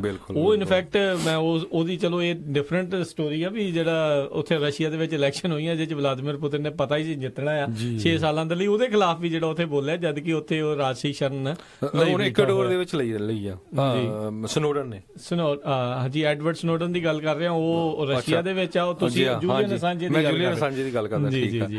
ਸੋ ਜਿਹੜੀ ਕੈਂਬਰਿਜ ਐਨਾਲਿਟਿਕਾ ਆ, ਇਹ ਕਹਿੰਦੇ ਵੀ ਇਹਨੂੰ ਇਦਾਂ ਨਾ ਕਨਫਿਊਜ਼ ਕੀਤਾ ਜਾਵੇ ਵੀ ਯੂਨੀਵਰਸਿਟੀ ਆਫ ਕੈਂਬਰਿਜ ਦੇ ਨਾਲ ਰਿਲੇਟਡ ਆ, ਪਰ ਇਹ ਕਹਿੰਦੇ ਇਹਦਾ ਜਿਹੜਾ ਓਨਰ ਆ SCL ਗਰੁੱਪ ਹੈਗਾ, ਲੰਡਨ ਬੇਸਡ ਬਿਹੇਵੀਅਰ ਜਿਹੜਾ ਰਿਸਰਚ ਫਰਮ ਆ, ਉਹ ਤੁਹਾਡੇ ਲੋਕਾਂ ਦੇ ਬਿਹੇਵੀਅਰ ਤੇ ਰਿਸਰਚ ਕਰਦੇ ਵੀ ਕਿੱਦਾਂ ਦਾ ਬੰਦਾ ਸੋਚਦੇ ਆ, ਕੀ ਸੁਣਨਾ ਚਾਹੁੰਦੇ ਆ, ਕੀ ਦੇਖਣਾ ਚਾਹੁੰਦੇ ਆ। ਤੇ ਜਿਹੜੀ ਪ੍ਰਿੰਸੀਪਲੀ ਕਹਿੰਦੇ ਇਹਨੂੰ ਜਿਹੜਾ ਫੰਡ ਕੀਤਾ ਸੀ ਇੱਕ US ਦਾ ਹੈਜ ਫੰਡ ਵਿਲੀਨੀਅਰ ਹੈਗਾ ਰੌਬਰਟ ਮਰਸਰ ਨੇ ਕੀਤਾ ਸੀ, ਜਿਸ ਨੇ 2016 ਦੇ ਵਿੱਚ $15.5 ਮਿਲੀਅਨ ਜਿਹੜਾ ਆ ਡੋਨਲਡ ਟਰੰਪ ਨੂੰ ਪ੍ਰੈਜ਼ੀਡੈਂਸ਼ੀਅਲ ਕੈਂਪੇਨ ਵਾਸਤੇ ਦਿੱਤਾ ਸੀ। ਕੱਲਾ ਉਹਨਾਂ ਨੂੰ ਨਹੀਂ ਦਿੱਤਾ ਸੀ, ਉਸ ਤੋਂ ਪਹਿਲਾਂ ਉਹਨਾਂ ਨੇ ਟੈਡ ਕਰੂਜ਼ ਜਿਹੜੇ ਹੈਗੇ ਆ ਉਹਨਾਂ ਨੂੰ ਵੀ $11 ਮਿਲੀਅਨ ਦੇ ਕਰੀਬ ਜਿਹੜਾ ਮਨੀ ਆ ਡੋਨੇਟ ਕੀਤਾ ਸੀ। ਜੀ ਤੇ ਉਹਨਾਂ ਨੇ ਫਿਰ 5-5 6-6 ਮਿਲੀਅਨ ਦੀਆਂ ਐਡਾਂ ਵੀ ਜਿਹੜੀਆਂ ਹਰਜੋਤ ਸਿੰਘ ਜੀ ਇਹਨਾਂ ਦੇ ਥਰੂ ਜਿਹੜੇ ਆ ਉਹ ਲਵਾਈਆਂ ਸੀਗੀਆਂ ਵੱਖ-ਵੱਖ ਜਿਹੜੀ ਮਾਰਕੀਟਿੰਗ ਦੇ ਵਜੋਂ। ਤੇ ਅਗਲੀ ਜਿਹੜੀ ਆਪਾਂ ਹਰਜੋਤ ਸਿੰਘ ਜੀ ਜੇ ਟਰੱਕਿੰਗ ਵਾਲੀਆਂ ਖਬਰਾਂ ਦੇ ਉੱਤੇ ਜਿਹੜੀ ਨਜ਼ਰ ਮਾਰਨੀ ਸ਼ੁਰੂ ਕਰੀਏ, ਆਪਣੇ ਜਿਹੜੇ ਕਈ ਬੰਦੇ ਆ ਉਹਨਾਂ ਨੇ ਦੇਖੋ ਬਹੁਤ ਤਰੱਕੀਆਂ ਕੀਤੀਆਂ, ਜਿਹੜਾ ਨਾਮ ਆਪਣੇ ਭਾਈਚਾਰੇ ਦਾ ਜਿਹੜਾ ਰੌਸ਼ਨ ਕਰਦੇ ਆ, ਪਰ ਕੁਛ ਕੁ ਜਿਹੜੇ ਮਾੜੇ ਲੋਕ ਨੇ ਉਹ ਪੂਰੇ ਭਾਈਚਾਰੇ ਨੂੰ ਬਦਨਾਮ ਵੀ ਕਰ ਜਾਂਦੇ ਆ। ਡਿਪਾਰਟਮੈਂਟ ਆਫ ਜਸਟਿਸ ਨੇ ਬੇਕਰਸਫੀਲਡ ਤੋਂ ਜਿਹੜੀ ਅਗਲੀ ਖਬਰ ਆ ਰਹੀ ਆ, ਉੱਥੇ ਦੱਸਿਆ ਜਾ ਰਿਹਾ ਵੀ ਉਹਨਾਂ ਨੇ ਬੁੱਧਵਾਰ ਨੂੰ 2 ਜਣਿਆਂ ਨੂੰ ਗ੍ਰਿਫਤਾਰ ਕੀਤਾ, ਜਿਹਦੇ ਵਿੱਚ ਉਹਨਾਂ ਦੇ ਉੱਤੇ ਇਹ ਦੋਸ਼ ਸੀਗੇ ਵੀ ਕਨਸਪੀਰੇਸੀ ਕੀ ਸੀ, ਵੀ ਕੈਲੀਫੋਰਨੀਆ ਡਰਾਈਵਿੰਗ ਲਾਇਸੈਂਸ ਜਿਹੜੇ ਆ ਉਹ ਸੈੱਲ ਕਰ ਰਹੇ ਸੀ, ਬੇਸਿਕਲੀ ਵੇਚ ਰਹੇ ਸੀ ਅਨਕੁਆਲੀਫਾਈਡ ਡਰਾਈਵਰਸ ਨੂੰ। ਉਹਨਾਂ ਟੈਸਟਾਂ ਦੇ ਵਿੱਚ ਜਿਹੜੇ ਕਿਤੇ ਆ ਰੈਕਟਸ ਦੇ ਵਿੱਚ ਹੇਰ-ਫੇਰ ਕਰਕੇ ਉਹਨਾਂ ਲੋਕਾਂ ਨੂੰ ਵੀ ਜਿਹੜੇ ਡਰਾਈਵਰ ਜਿਹੜੇ ਆ ਉਹ ਉਹਨਾਂ ਨੂੰ ਲਾਇਸੈਂਸ ਜਿਹੜੇ ਕਮਰਸ਼ੀਅਲ ਲਾਇਸੈਂਸ ਜਿਹੜੇ ਆ CDL ਦਵਾ ਰਹੇ ਸੀਗੇ। ਇਸ ਦੇ ਵਿੱਚ ਪਰਮਜੀਤ ਸਿੰਘ ਮੰਗਟ ਤੇ ਹੇਵੀਅਰ ਹਜ਼ੂਜ਼ ਹਰਨਾਂਡੇਜ਼ ਹਰੇਰਾ, ਦੋਨਾਂ ਦੀ ਉਮਰ 54 ਸਾਲ ਦੱਸੀ ਜਾਂਦੀ ਆ, ਉਹਨਾਂ ਨੂੰ ਜਿਹੜਾ ਉਹ ਗ੍ਰਿਫਤਾਰ ਕੀਤਾ ਗਿਆ। ਉਹਨਾਂ ਉੱਤੇ ਹੋਰ ਇਹ ਜਿਹੜੇ ਕਨਸਪੀਰੇਸੀ ਦੇ ਦੋਸ਼ ਦੇ ਨਾਲ ਹੋਰ ਕਈ ਕ੍ਰਾਈਮਸ ਦੇ ਜਿਹੜੇ ਚਾਰਜ ਆ ਉਹ ਲਾਏ ਗਏ ਆ। Unlawful production of N identification document ਜਿਹੜੇ ਆ ਉਹ ਵੀ ਇਹਨਾਂ ਉੱਤੇ ਚਾਰਜਿਸ ਲੱਗੇ ਨੇ। ਬਿਲਕੁਲ, ਇਹ ਜਿਹੜੀ ਖਬਰ ਹੈਗੀ ਆ ਨਿਊਜ਼ ਰਿਲੀਜ਼ ਹੈ US attorney office eastern district of California ਵੱਲੋਂ ਹੈਗੀ ਆ। 13 ਕਾਊਂਟ ਇੰਡਾਈਟਮੈਂਟ ਉਹਨਾਂ ਨੂੰ ਕੀਤਾ ਗਿਆ ਹੈਗਾ ਆ, ਚਾਰਜ ਕੀਤਾ ਗਿਆ ਹੈਗਾ। ਹਜੇ ਪ੍ਰੂਵ ਕਰਨਾ ਜਿਹੜਾ ਆ ਬਾਅਦ ਦੇ ਵਿੱਚ ਹੋਏਗਾ। ਸੋ ਜੂਨ 2012 ਤੋਂ ਲੈ ਕੇ ਅਗਸਤ 24 2016 ਤੱਕ ਕਹਿੰਦੇ ਵੀ ਇਹਨਾਂ ਦੋਨਾਂ ਨੇ, ਜਿਨ੍ਹਾਂ ਦੇ ਵਿੱਚੋਂ ਇੱਕ ਜਿਹੜਾ ਹਾਵੀਅਰ ਹਰਨਾਂਡੇਜ਼ ਹਰਾਰਾ ਆ ਉਹ DMV ਦਾ EMPLOYE ਸੀ, ਦੋਨਾਂ ਨੇ ਰਲ ਕੇ ਲੋਕਾਂ ਦੇ ਜਿਹੜੇ ਜਿਨ੍ਹਾਂ ਦੇ ਕੋਲ ਕਮਰਸ਼ੀਅਲ ਡਰਾਈਵਿੰਗ ਲਾਇਸੈਂਸ ਦੇ ਟੈਸਟ ਪਾਸ ਨਹੀਂ ਹੁੰਦੇ ਸੀ, ਉਹ ਟੈਸਟਾਂ ਦੇ ਸਕੋਰ ਚੇਂਜ ਕਰਕੇ ਜਾਂ ਕਿਸੇ ਹੋਰ ਤਰੀਕੇ ਨਾਲ ਉਹਨਾਂ ਨੂੰ ਐਕਚੁਅਲ ਲਾਇਸੈਂਸ ਜਿਹੜੇ ਆ DMV ਦੇ ਵਿੱਚੋਂ ਦਵਾਏ ਹੈਗੇ ਆ। ਤੇ ਜੇ ਕਹਿੰਦੇ ਉਹਨਾਂ ਦੀ ਕਨਵਿਕਸ਼ਨ ਹੋ ਜਾਂਦੀ ਹੈਗੀ ਆ ਦੋਨਾਂ ਜਣਿਆਂ ਦੀ, ਤੇ 5 ਸਾਲਾਂ ਤੱਕ ਉਹਨਾਂ ਨੂੰ ਜੇਲ੍ਹ ਹੋ ਸਕਦੀ ਆ, $2.5 ਲੱਖ ਤੱਕ ਦਾ ਜਿਹੜਾ ਫਾਈਨ ਹੋ ਸਕਦਾ ਹੈਗਾ ਕਨਸਪੀਰੇਸੀ ਚਾਰਜ, ਤੇ ਮੈਕਸਿਮਮ ਪੈਨਲਟੀ 15 ਸਾਲਾਂ ਦੀ ਕਹਿੰਦੇ ਸਜ਼ਾ ਹੋ ਸਕਦੀ ਜੇਲ੍ਹ ਦੇ ਵਿੱਚ, ਤੇ ਨਾਲ ਜਿਹੜੀ ਹੈ $2.5 ਲੱਖ ਦਾ ਜੁਰਮਾਨਾ ਵੀ ਜਿਹੜਾ 15 ਸਾਲ ਦੀ ਸਜ਼ਾ ਦੇ ਨਾਲ ਜਿਹੜਾ ਉਹ ਵੀ ਕੀਤਾ ਜਾ ਸਕਦਾ ਆ। ਤੇ ਇਹੀ ਨਹੀਂ ਹਰਜੋਤ ਸਿੰਘ ਜੀ, ਇਸ ਦੇ ਨਾਲ ਇਹ ਆ ਵੀ ਜਿਹੜੇ ਇਸ ਸਮੇਂ ਦੇ ਵਿੱਚ ਜਿਹੜਾ ਇਸ DM ਵਾਲੇ ਬੰਦੇ ਦੇ ਥਰੂ ਜਿਨ੍ਹਾਂ ਨੇ CDL ਲਏ ਆ, ਇੱਥੋਂ ਇਹ ਲੱਗਦਾ ਵੀ ਉਹਨਾਂ ਸਾਰਿਆਂ ਦੇ ਜਿਹੜੇ ਲਾਇਸੈਂਸ ਉਹ ਵੀ ਕੈਂਸਲ ਹੋਣਗੇ। ਇਹ ਆਪਾਂ ਆਲਰੇਡੀ ਦੇਖ ਚੁੱਕੇ ਆ ਵੀ ਕਈ ਵਾਰੀ ਜਿਹੜੇ ਵੀ ਜਦੋਂ DMV ਦਾ ਕੋਈ ਇਦਾਂ EMPLOYE ਫੜਿਆ ਜਾਂਦਾ ਆ, ਉਹਦੇ ਥਰੂ ਜਿੰਨੇ ਵੀ ਲੋਕਾਂ ਨੇ ਜਿਹੜਾ ਕਹਿ ਲਓ ਵੀ ਲਿਆ ਹੋਵੇ, ਜਿਸਨੇ ਸਹੀ ਤਰੀਕੇ ਦੇ ਨਾਲ ਵੀ ਆਪਣੀ ਮਿਹਨਤ ਮਸ਼ੱਕਤ ਦੇ ਨਾਲ ਵੀ ਲਿਆ ਹੁੰਦਾ ਆ, ਉਹ ਵੀ ਜਿਹੜੇ ਲੋਕਾਂ ਦੇ ਜਿਹੜੇ ਉਹਨਾਂ ਨੂੰ ਦੁਬਾਰਾ ਟੈਸਟ ਜਿਹੜੇ ਰੀਟੈਸਟ ਦਾ ਜਿਹੜਾ ਆ ਉਹ ਕਰਨੇ ਪੈਂਦੇ ਆ। ਪਿਛਲੇ ਸਮੇਂ 'ਚ ਦੇਖਿਆ ਵੀ ਬਹੁਤ ਹਜ਼ਾਰਾਂ ਦੀ ਗਿਣਤੀ ਦੇ ਵਿੱਚ ਜਿਹੜੇ ਲੋਕਾਂ ਦੇ ਡਰਾਈਵਿੰਗ ਲਾਇਸੈਂਸ ਆ ਕਮਰਸ਼ੀਅਲ ਉਹ ਕੈਲੀਫੋਰਨੀਆ 'ਚ ਕੈਂਸਲ ਕੀਤੇ ਗਏ ਸੀ। ਉਹਦੇ ਨਾਲ ਕੀ ਹੁੰਦਾ ਵੀ ਜਿਹੜਾ ਇੱਕ DMV ਦਾ EMPLOYE ਫਿਰ ਫੜਿਆ ਜਾਂਦਾ ਆ ਇਦਾਂ ਦੇ ਫਰਾਡ ਦੇ ਵਿੱਚ, ਤੇ ਜਿੰਨੇ ਵੀ ਲਾਇਸੈਂਸ ਉਸ DMV EMPLOYE ਦੀ ID ਦੇ ਥਰੂ ਗਏ ਹੁੰਦੇ ਆ, ਉਹ ਸਾਰਿਆਂ ਨੂੰ ਫਿਰ ਉਹ ਕੈਂਸਲ ਕਰਕੇ ਕਹਿੰਦੇ ਦੁਬਾਰਾ ਕਿਉਂ ਟੈਸਟ ਦਿਓ। ਹਾਂਜੀ ਬਿਲਕੁਲ, ਤੇ ਇਸੇ ਕਰਕੇ ਆਪਾਂ ਜਿਹੜਾ ਦੇਖ ਵੀ ਰਹੇ ਹਾਂ ਹਰਜੋਤ ਸਿੰਘ ਜੀ ਵੀ ਇੱਕ ਆਪਣੇ ਬਹੁਤ ਸਾਰੇ ਜਿਹੜੇ ਲੋਕ ਆ ਜਿਨ੍ਹਾਂ ਨੇ ਜਿਹੜੇ ਇਦਾਂ ਦੇ EMPLOYES ਦੇ ਅਧੀਨ ਜਿਹੜੇ ਕਹਿ ਲਓ ਵੀ ਆਲੇ ਆ, ਉਸ ਸਮੇਂ ਦੇ ਦੌਰਾਨ ਜਿਹੜੇ ਜਿਨ੍ਹਾਂ ਨੇ ਲਾਇਸੈਂਸ ਲਏ ਆ ਉਹਨਾਂ ਦੇ ਕੈਂਸਲ ਵੀ ਜਿਹੜੇ ਹੋਏ ਆ, ਤੇ ਉਹਨਾਂ ਜਿਹੜੇ ਕੈਂਸਲ ਹੋਏ ਨੂੰ ਹੁਣ ਦੁਬਾਰਾ ਇਧਰ ਰੀਟੈਸਟ ਜਿਹੜੇ ਆ ਉਹ ਦੇਣੇ ਪੈ ਰਹੇ ਆ, ਕਈ ਪਾਸ ਹੋ ਰਹੇ ਆ, ਕਈ ਰਹਿ ਜਾ ਰਹੇ ਆ। ਸੋ ਇਹਦੇ ਕਰਕੇ ਡਰਾਈਵਰ ਦੀ ਕਿੱਲਤ ਵੀ ਜਿਹੜੀ ਕਾਫੀ ਜ਼ਿਆਦਾ ਦੇਖਣ ਨੂੰ ਮਿਲ ਰਹੀ ਹੈ। ਇਸੇ ਤਰ੍ਹਾਂ ਇੱਕ ਹੋਰ ਖਬਰ ਬੇਕਰਸਫੀਲਡ ਤੋਂ ਆ ਰਹੀ ਹੈ। ਬੇਕਰਸਫੀਲਡ ਦੇ ਵਿੱਚ ਕੈਲੀਫੋਰਨੀਆ ਹਾਈਵੇ ਪੈਟਰੋਲ ਵੱਲੋਂ ਦੱਸਿਆ ਜਾ ਰਿਹਾ 3 ਦਿਨ ਪਹਿਲਾਂ ਉੱਥੇ ਜਿਹੜਾ ਇੱਕ ਐਕਸੀਡੈਂਟ ਹੋਇਆ ਸੀ ਹਾਈਵੇ 99 ਤੇ 7 ਸਟਰੀਟ ਦੇ ਲਾਗੇ, ਤੇ ਉਸ ਐਕਸੀਡੈਂਟ ਦੇ ਵਿੱਚ ਜਿਹੜਾ ਟਰੱਕਰ ਆ ਉਸਨੇ ਜਿਹੜਾ ਮਿਡਲ ਆਫ ਦਾ ਹਾਈਵੇ ਆ ਗਾਰਡ ਰੇਲ ਹੁੰਦਾ ਆ ਉਹਨੂੰ ਪੂਰੀ ਤਰ੍ਹਾਂ ਤੋੜ ਦਿੱਤਾ। ਸੀਗਾ ਤੇ ਜਦੋਂ ਪੁਲਿਸ ਨੇ ਇਨਵੈਸਟੀਗੇਟ ਕੀਤਾ ਕਹਿੰਦੇ ਵੀ ਉਹ ਰੋਟੀ ਪਾਣੀ ਛਕ ਰਿਹਾ ਸੀ ਤੇ ਨਾਲ ਉਹ ਚਲਾ ਰਿਹਾ ਸੀ ਟਰੱਕ। ਸੋ ਜਿੰਨੇ ਵੀ ਆਪਣੇ ਟਰੱਕਰ ਭਰਾ ਆ ਪਲੀਜ਼ ਧਿਆਨ ਰੱਖਿਆ ਕਰੋ ਜਦੋਂ ਤੁਸੀਂ ਟਰੱਕ ਚਲਾਣੇ ਹੁੰਦੇ ਆ ਤੇ ਪਲੀਜ਼ ਉਸ ਟਾਈਮ ਹੱਥ ਦੇ ਵਿੱਚ ਕਿਸੇ ਤਰ੍ਹਾਂ ਦੀ ਚੀਜ਼ ਫੜਿਆ ਨਾ ਕਰੋ, ਖਾਸ ਕਰਕੇ ਰੋਟੀ ਜਾਂ ਕੋਈ ਕਾਫੀ ਕਿਤੇ ਰੈਸਟ ਕਰਕੇ। ਹਾਂਜੀ ਇਹ ਤੇ ਹੈ ਹਰਜੋਤ ਸਿੰਘ ਜੀ। ਵੈਸੇ ਫੋਨ ਨੂੰ ਟੈਕਸਟਿੰਗ ਨੂੰ ਜਿਹੜਾ ਘਾਤਕ ਮੰਨਿਆ ਜਾਂਦਾ ਆ, ਪਰ ਕਿਤੇ ਨਾ ਕਿਤੇ ਜੇ ਆਪਾਂ ਦੇਖੀਏ ਤਾਂ ਇਹ ਵੀ ਇੱਕ ਖਤਰਨਾਕ ਚੀਜ਼ ਹੁੰਦੀ ਹੈ। ਬੰਦਾ ਜਦੋਂ ਖਾ ਪੀ ਰਿਹਾ ਹੁੰਦਾ ਆ, ਈਜ਼ੀ ਤੇ ਹੈਗਾ ਚਲੋ ਖਾ ਲੈਂਦਾ ਆ ਬੰਦਾ, ਪਰ ਧਿਆਨ ਜਿਹੜਾ ਬਹੁਤ ਜ਼ਿਆਦਾ ਰੱਖਣ ਦੀ ਜ਼ਰੂਰਤ ਹੁੰਦੀ ਆ। ਟਰਾਈ ਜਿਹੜੀ ਇਹੀ ਕਰਨੀ ਚਾਹੀਦੀ ਆ ਜੀ, ਜੇ ਉਦਾਂ ਹੀ ਹੋ ਜਾਵੇ ਕੰਮ ਤਾਂ ਬੈਟਰ ਹੈਗਾ ਆ। ਤੇ ਅਗਲੀ ਖਬਰ ਵੱਲ ਚਲੀਏ। ਵਾਸ਼ਿੰਗਟਨ ਦੇ ਵਿੱਚ ਜਿਹੜੀ ਵਾਸ਼ਿੰਗਟਨ ਸਟੇਟ ਹੈਗੀ ਆ ਆਪਣੇ ਕੈਲੀਫੋਰਨੀਆ ਦੇ ਅੱਗੇ ਓਰੇਗਨ ਤੇ ਫਿਰ ਵਾਸ਼ਿੰਗਟਨ ਕੈਨੇਡਾ ਦੇ ਬਾਰਡਰ ਤੇ, ਉਹ ਹੁਣ ਉਹਨਾਂ ਨੇ ਇੱਕ ਜਿਹੜਾ ਜਿਹੜੀ ਇੱਕ ਤਰ੍ਹਾਂ ਦਾ ਪਾਇਲਟ ਪ੍ਰੋਗਰਾਮ ਕੰਡਕਟ ਕਰਨਾ ਸ਼ੁਰੂ ਕੀਤਾ ਹੈਗਾ ਆ, ਜਿਹਦੇ ਦੌਰਾਨ ਉਹ ਕਹਿੰਦੇ ਵੀ ਜਿਹੜੇ ਟਰੱਕਰਸ ਹੈਗੇ ਆ ਉਹਨਾਂ ਨੂੰ ਅਸੀਂ ਮੀਲ ਦੇ ਹਿਸਾਬ ਨਾਲ ਜਿਹੜੀ ਆ ਫੀਸ ਆ ਸਟੇਟ ਦੀ ਉਹ ਚਾਰਜ ਕਰਾਂਗੇ 2.4 ਸੈਂਟ ਪਰ ਮੀਲ। ਤੇ ਕਹਿੰਦੇ ਵੀ ਇਹ ਕੀ ਆ ਵੀ ਇਸ ਆਈਡੀਆ ਦੇ ਨਾਲ ਜਿਹੜਾ ਸਟੇਟ ਗੈਸ ਟੈਕਸ ਹੈਗਾ ਉਹ ਤੋਂ ਅਸੀਂ ਇੱਕ ਤਰ੍ਹਾਂ ਨਾਲ ਪਰੇ ਚੱਲ ਜਾਾਂਗੇ, ਕਿਉਂਕਿ ਆਉਣ ਵਾਲੇ ਸਮੇਂ ਦੇ ਵਿੱਚ ਕਹਿੰਦੇ ਹਾਈ ਐਫੀਸ਼ੀਐਂਸੀ ਜਿਹੜੀਆਂ ਵਹੀਕਲਸ ਹੈਗੀਆਂ ਆ ਉਹ ਆ ਰਹੀਆਂ ਹੈਗੀਆਂ ਆ। ਜਿਸ ਤਰ੍ਹਾਂ ਆਪਾਂ ਦੱਸਿਆ ਵੀ ਸੀ ਵੀ ਕਿਸ ਤਰ੍ਹਾਂ ਕਈ ਜਿਹੜੀਆਂ ਇਲੈਕਟ੍ਰੀਕਲ ਟਰੱਕਸ ਆ ਰਹੇ ਹੈਗੇ ਆ ਜਾਂ ਆਟੋਨੋਮਸ ਉਹ ਆ ਰਹੇ ਹੈਗੇ ਆ, ਉਹਦੇ ਨਾਲ ਫਿਰ ਗੈਸ ਤਾਂ ਉਹਨੇ ਵਰਤਣੀ ਨਹੀਂ। ਸੋ ਇਸ ਕਰਕੇ ਉਹ ਮਾਈਲੇਜ ਦੇ ਹਿਸਾਬ ਨਾਲ ਜਿਹੜੇ ਆ ਉਹ ਗੈਸ ਜਿਹੜੀ ਫੀਸ ਆ ਉਹਨੇ ਤੁਹਾਨੂੰ ਜਿਹੜੇ ਆ ਉਹ ਪਾਇਲਟ ਪ੍ਰੋਗਰਾਮ ਉਹਨਾਂ ਨੇ ਆਲਰੇਡੀ ਸ਼ੁਰੂ ਕਰ ਦਿੱਤਾ ਹੈ, ਪਰ ਜਿਹਦਾ ਬਹੁਤ ਸਾਰੇ ਜਿਹੜੇ ਟਰੱਕਰਸ ਹੈਗੇ ਆ ਉਹਦਾ ਵਿਰੋਧ ਕਰ ਰਹੇ ਹੈਗੇ ਆ। ਬਿਲਕੁਲ ਕਰਨਾ ਵੀ ਜਿਹੜਾ ਉਹ ਕਹਿੰਦੇ ਨਾ ਕਹਿੰਦੇ ਵੀ ਅਸੀਂ ਰੋਡ ਟੈਕਸ ਵੀ ਉਦਾਂ ਵੀ ਦੇਈ ਜਾਈਏ, ਤੁਸੀਂ ਸਾਡੇ ਤੇ ਹੁਣ ਚਲਾਉਣ ਦੇ ਵੀ ਚਾਰਜ ਜਿਹੜੇ ਇਸ ਤਰੀਕੇ ਨਾਲ ਵੀ ਲਈ ਜਾਊਗੇ ਤੇ ਬਣੂਗਾ ਕੀ, ਬੰਦਾ ਖਾਊਗਾ ਕੀ ਤੇ ਜਿਹੜਾ ਬਚਾਊਗਾ ਕੀ। ਇਹ ਤਾਂ ਬਿਲਕੁਲ ਜਿਹੜੀ ਇੱਕ ਵੱਡੀ ਆ। ਪਰ ਇੱਕ ਚੀਜ਼ ਜਿਹੜੀ ਆਪਾਂ ਵਾਸ਼ਿੰਗਟਨ ਸਟੇਟ ਦੀ ਦੇਖੀ ਆ, ਜਦੋਂ ਇਦਾਂ ਦੇ ਕੋਈ ਪਾਇਲਟ ਪ੍ਰੋਗਰਾਮ ਲੈ ਕੇ ਆਉਂਦੀ ਹੈ ਤੇ ਉਹ ਲਾਗੂ ਕਰ ਦਿੰਦੀ ਆ, ਕਿਉਂਕਿ ਆਪਾਂ ਨੂੰ ਪਤਾ ਹੈ ਵੀ ਵਾਸ਼ਿੰਗਟਨ ਸਟੇਟ ਇਦਾਂ ਦੀ ਸਟੇਟ ਆ ਜਿੱਥੇ ਜੇ ਤੁਸੀਂ ਤੁਹਾਡੇ ਕੋਲ ਗ੍ਰੀਨ ਕਾਰਡ ਜਾਂ ਪੋਲੀਟੀਕਲ ਅਸਾਈਲਮ ਆ ਤਾਂ ਫਿਰ ਤੁਸੀਂ ਜੇ ਵਰਕ ਪਰਮਿਟ ਉਹ ਦਿੰਦੇ ਨਹੀਂ, ਲਾਇਸੈਂਸ ਨਹੀਂ ਦਿੰਦੇ, ਤੁਹਾਨੂੰ ਗ੍ਰੀਨ ਕਾਰਡ ਜਾਂ ਸਿਟੀਜ਼ਨ ਹੋਣਾ ਜ਼ਰੂਰੀ ਆ। ਸੋ ਇਹਦੇ ਸੰਬੰਧ ਦੇ ਵਿੱਚ ਜਿਹੜੇ ਫਰੈਂਕ ਰਿਓਰਡਨ ਹੈਗੇ ਆ ਪ੍ਰੈਜ਼ੀਡੈਂਟ ਬੈਕਰ ਟਰੱਕਿੰਗ ਟਕਵੀਲਾ ਦੇ ਵਿੱਚ, ਤੇ ਇਸੇ ਤਰ੍ਹਾਂ ਉਹ ਪ੍ਰੈਜ਼ੀਡੈਂਟ ਹੈਗੇ ਆ ਵਾਸ਼ਿੰਗਟਨ ਟਰੱਕਰ ਐਸੋਸੀਏਸ਼ਨ ਦੇ ਤੇ ਮੈਂਬਰ ਹੈਗੇ ਵਾਸ਼ਿੰਗਟਨ ਸਟੇਟ ਟਰਾਂਸਪੋਰਟੇਸ਼ਨ ਕਮਿਸ਼ਨ ਦੇ, ਉਹਨਾਂ ਨੇ ਇਸ ਜਿਹੜਾ ਪਾਇਲਟ ਪ੍ਰੋਗਰਾਮ ਆ ਇਹਦਾ ਬੁਰੀ ਤਰ੍ਹਾਂ ਵਿਰੋਧ ਕੀਤਾ ਹੈਗਾ ਵੀ ਇਹ ਜਿਹੜਾ ਟਰੱਕਰਸ ਦੇ ਲਈ ਇਹ ਫਾਇਦੇ ਵਾਲੀ ਗੱਲ ਨਹੀਂ ਹੈ ਵੀ ਤੁਸੀਂ ਮੀਲ ਦੇ ਹਿਸਾਬ ਨਾਲ ਜਿਹੜਾ ਆ ਸਟੇਟ ਦਾ ਟੈਕਸ ਚਾਰਜ ਕਰਨਾ ਸ਼ੁਰੂ ਕਰ ਰਹੇ ਹੋ। ਪਰ ਇਹ ਗੱਲ ਜ਼ਰੂਰ ਆ ਵੀ ਜੇ ਇੱਕ ਸਟੇਟ ਨੇ ਸ਼ੁਰੂ ਕਰ ਦਿੱਤਾ ਤਾਂ ਆਉਣ ਵਾਲੇ ਸਮੇਂ ਦੇ ਵਿੱਚ ਇਹ ਹੋਰ ਸਟੇਟਾਂ ਦੇ ਵਿੱਚ ਵੀ ਜਿਹੜਾ ਸ਼ੁਰੂ ਹੋ ਸਕਦਾ ਹੈਗਾ ਆ। ਜੀ ਅਗਲੀ ਜਿਹੜੀ ਆਪਾਂ ਹਰਜੋਤ ਸਿੰਘ ਜੀ ਗੱਲ ਕਰਦੇ ਹਾਂ, ਇੱਕ ਸੈਨੇਟ ਦੇ ਵਿੱਚ ਹੁਣ ਬਿੱਲ ਲਿਆਂਦਾ ਜਾ ਰਿਹਾ ਆ ਜਿਸ ਦੇ ਵਿੱਚ ਜਿਹੜੇ ਕਮਰਸ਼ੀਅਲ ਡਰਾਈਵਿੰਗ ਲਾਇਸੈਂਸ ਆ ਜਿਨ੍ਹਾਂ ਦੀ ਉਮਰ 21 ਸਾਲ ਤੋਂ ਘੱਟ ਆ, 18 ਤੋਂ 21 ਸਾਲ ਦੇ ਦਰਮਿਆਨ ਜਿਹੜੇ ਵੀ ਆ, ਉਹਨਾਂ ਨੂੰ ਵੀ ਚਲਾਉਣ ਦੀ ਇੱਕ ਹਿਸਾਬ ਦੇ ਨਾਲ ਉਹਦੇ ਵਿੱਚ ਗੁੰਜਾਇਸ਼ ਜਿਹੜੀ ਉਹ ਰੱਖੀ ਗਈ ਆ। ਸੋ ਇਹ ਇੱਕ ਨਵਾਂ ਤੇ ਕਾਫੀ ਯੰਗਸਟਰਸ ਨੂੰ ਅਟਰੈਕਟ ਕਰਨ ਵਾਲਾ ਜਿਹੜਾ ਰੂਲ ਹੋਊਗਾ, ਪਰ ਨਾਲ ਦੇ ਨਾਲ ਇਹ ਵੀ ਆਪਾਂ ਦੇਖਦੇ ਹਾਂ ਵੀ ਇਸ ਉਮਰ ਦੇ ਵਿੱਚ ਬੰਦਾ ਥੋੜਾ ਨਟਕਟ ਵੀ ਹੁੰਦਾ ਆ, ਚੰਚਲ ਵੀ ਹੁੰਦਾ ਤੇ ਥੋੜਾ ਜਿਹਾ ਅਨਸਟੇਬਲ ਵੀ ਹੁੰਦਾ, ਕਾਲਾ ਵੀ ਹੁੰਦਾ ਆ। ਪਰ ਦੂਸਰੇ ਪਾਸੇ ਜਿਹੜੀਆਂ ਇੰਸ਼ੋਰੈਂਸ ਕੰਪਨੀਆਂ ਆਈ ਡੋਨਟ ਨੋ ਕਿੱਦਾਂ ਹੈਂਡਲ ਕਰਨੀਆਂ, ਕਿਉਂਕਿ ਰਾਈਟ ਨਾਓ ਬਹੁਤ ਸਾਰੀਆਂ ਜਿਹੜੀਆਂ ਇੰਸ਼ੋਰੈਂਸ ਕੰਪਨੀਆਂ 22 ਸਾਲ ਤੋਂ ਥੱਲੇ ਦੇ ਡਰਾਈਵਰ ਨੂੰ ਉਹ ਇੰਸ਼ੋਰੈਂਸ ਪਾਲਿਸੀ ਦੇ ਵਿੱਚ ਲੈਣਾ ਪਸੰਦ ਨਹੀਂ ਕਰਦੀਆਂ। ਪਰ ਇਹ ਜਿਹੜਾ ਨਵਾਂ ਬਿੱਲ ਲੈ ਕੇ ਆ ਰਹੇ ਹੈਗੇ ਆ ਦੋ ਕਾਂਗਰਸਮੈਨ ਡੰਕਨ ਹੰਟਰ ਜਿਹੜੇ ਹੈਗੇ ਆ ਰਿਪਬਲਿਕਨ ਕੈਲੀਫੋਰਨੀਆ ਤੋਂ ਤੇ ਰਿਪਰੈਜ਼ੈਂਟੇਟਿਵ ਟਰੇ ਹੌਲਿੰਗਵਰਥ ਇਹ ਰਿਪਬਲਿਕਨ ਹੈਗੇ ਇੰਡੀਆਨਾ ਤੋਂ, ਦੋਨੋਂ ਹੀ ਰਿਪਬਲਿਕਨ ਆ।